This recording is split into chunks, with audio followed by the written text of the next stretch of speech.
You described, I think it was a hadron collider you used as an example, the particles, splitting the particles. Yes. I guess the difference is particles don't have to come back together, information does in order for it to make sense.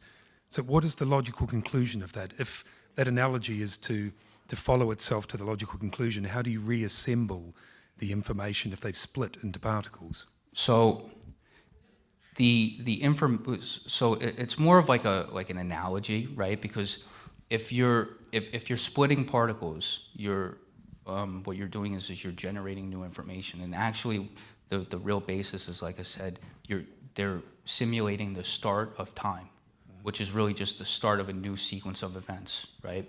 So when that starts, those particles are all in the same space. So no matter how much you deconstruct the particles or how far away from each other they get, they're still, if you orient those particles, they're still all oriented to relative positions in the same space from the same collision point. And that makes it relatively easy to map, because orientation implies position.